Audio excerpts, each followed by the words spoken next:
I was staring at my phone at 2 in the morning when I saw his name light up the screen. Marcus. My roommate from college, the guy I'd lived with for 3 years, the person who knew me better than almost anyone. We hadn't talked in maybe 6 weeks, not since I'd moved across the country for this job that was supposed to change everything. The text just said, "Are you awake?"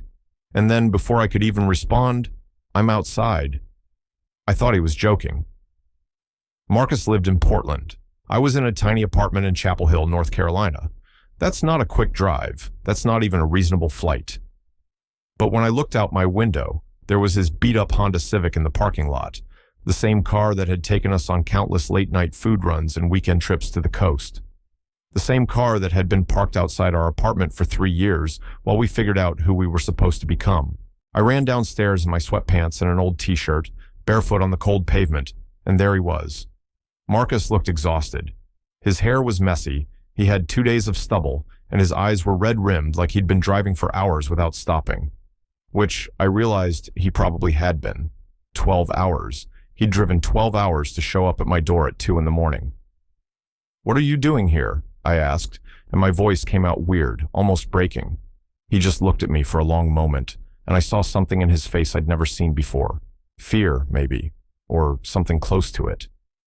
"I needed to know you were okay," he said simply. "I needed to see you." We went upstairs to my apartment, this cramped studio that still had boxes I hadn't unpacked, stacked against the walls. I made coffee even though it was the middle of the night, because I didn't know what else to do with my hands. Marcus sat on my couch, the only real furniture I had, and I could see him taking in the space, the emptiness of it, the way it didn't really feel like anyone lived there yet. "You weren't answering my texts," he said finally, "or my calls, for like 2 weeks, man. And I know you're busy with the new job and everything, but that's not like you. That's not us." He was right.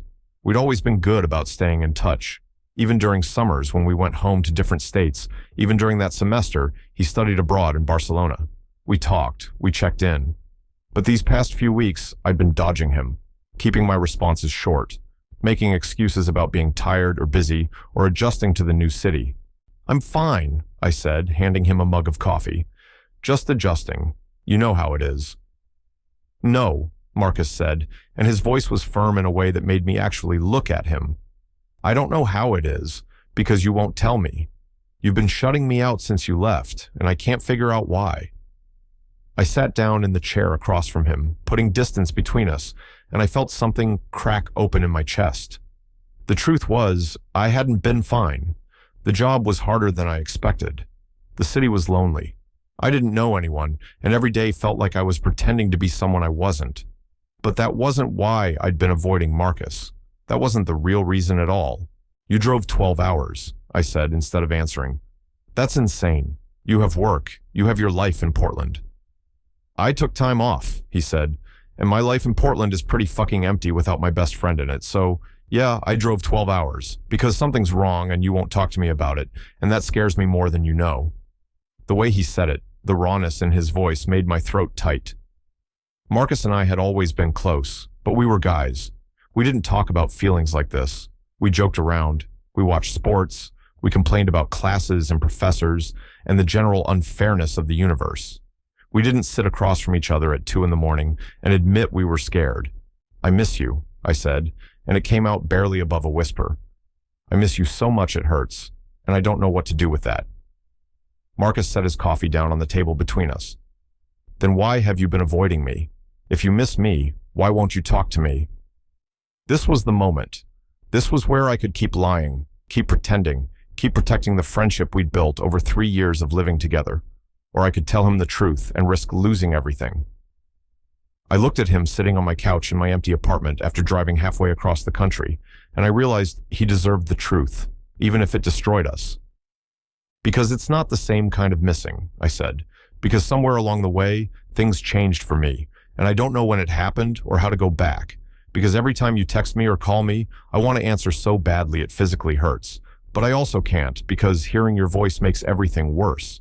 Because I'm in love with you, Marcus, and I have been for a while now, and moving here was supposed to make it easier, but it just made everything harder." The words hung in the air between us like smoke.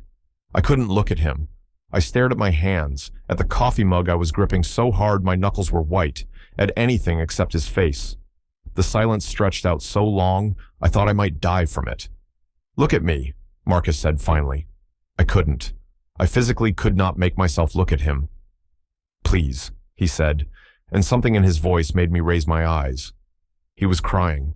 Marcus, who I'd seen laugh and rage and celebrate and mourn but never really cry, had tears running down his face, and he was smiling at the same time, this broken, beautiful smile that I didn't understand. "You absolute idiot," he said, and his voice was shaking. "You moved across the entire country instead of just talking to me." "I couldn't," I said. "I couldn't risk losing you." "And you thought disappearing was better?" He stood up, crossed the space between us in 2 steps, and suddenly he was right there, close enough that I could smell his familiar scent of laundry detergent and coffee and something uniquely him. "You thought driving 12 hours at random in the middle of the night is something I'd do for just anyone." My brain wasn't processing what was happening. "What are you saying?" "I'm saying I noticed when you started doing that thing where you'd touch my shoulder when you laughed at my jokes. I noticed when you started making my coffee exactly how I like it without me asking. I noticed when you'd stay up late, even though you had early classes, just because I was having a bad night and needed company. I noticed all of it, and I thought maybe, possibly, you might feel the same way I did. And then you took this job in North Carolina, and I thought, okay, maybe I was wrong. Maybe he just needs space. Maybe I was reading things that weren't there." "Marcus," I said, but I didn't know how to finish the sentence. "I've been in love with you since that night sophomore year when we stayed up until dawn, talking about everything and nothing on the roof of our building," he continued. "I've been in love with you through every terrible date you went on, every time you brought someone home and I had to hear it through the walls and pretend it didn't kill me. I've been in love with you so long, I forgot what it felt like not to be." I stood up, and we were inches apart now, and I could see every detail of his face. The exhaustion from the drive, the hope and fear mixed together in his expression, the way he was looking at me like I was something precious and terrifying at the same time. "Say something," he whispered. Instead of saying anything, I kissed him. I closed the distance between us and kissed him like I'd been wanting to for months, maybe years. His hands came up to my face, and he kissed me back, and it felt like coming home. It felt like every piece of my life that had been slightly out of place, suddenly clicking into position. We broke apart, both breathing hard, and I pressed my forehead against his. "You drove 12 hours, I said again. "I'd drive 100, he replied. "I'd drive 1,000. I just needed to know you were okay. I needed to see you and tell you that whatever was wrong, we could fix it together. I didn't expect this, but God, I'm so glad it's this." We moved to the couch, sitting close together, his arm around my shoulders and my head against his chest. I could hear his heartbeat, still racing from the kiss, from the confession, from everything. "What do we do now?" I asked. "You're in Portland. I'm here. This job, it's a 2-year contract minimum." "We figure it out," Marcus said firmly. "We video call every day. I visit as often as I can. You come home when you can. And in 2 years, we make decisions together about where we go next. I'm not losing you now that I finally have you." "You've always had me," I said. "I just didn't know how to tell you." We stayed like that for a long time, talking about everything we'd been holding back. He told me about the night I'd told him I was taking the job, how he'd gone back to his room and cried because he thought he was losing his chance. I told him about all the times I'd almost said something, almost crossed that line, but talked myself out of it. We laughed about how oblivious we'd been, how our other friends had probably known before we did. As the sun started to rise, painting my apartment in shades of gold and pink, Marcus yawned and I realized he must be exhausted. "You need to sleep," I said. "You drove all night." "I need to be with you," he countered, but his eyes were already drooping. We moved to my bed, and there was nothing sexual about it, just the two of us finally in the same space, finally honest with each other. He wrapped around me like he'd been doing it forever, and I felt safer than I had in months. Before he fell asleep, he mumbled against my neck, "I'm not going anywhere. I'm right here." And for the first time since I'd moved to Chapel Hill, I believed that everything might actually be okay. Because Marcus had driven 12 hours just to make sure I was all right. Because he'd taken one look at my empty apartment and my careful distance and known something was wrong. Because he loved me the same way I loved him, and we were finally brave enough to admit it. I woke up a few hours later to find him still sleeping, his face peaceful in a way I'd never really noticed before. I thought about all the mornings we'd had coffee together in our old apartment, all the times we'd sat on that couch watching terrible movies, all the moments that had built into this. And I thought about the future, about video calls and visits and counting down days until we could be in the same place again. It wouldn't be easy. Long distance never is. But as I watched Marcus sleep in my bed after driving across the country for me, I knew we'd make it work. Because this wasn't some casual thing. This was 3 years of friendship and trust and knowing each other's worst moments and best dreams. This was someone who noticed when I went quiet, who got in his car and drove through the night because he was worried. This was love in its most fundamental form. Marcus stirred, opened his eyes, and smiled at me.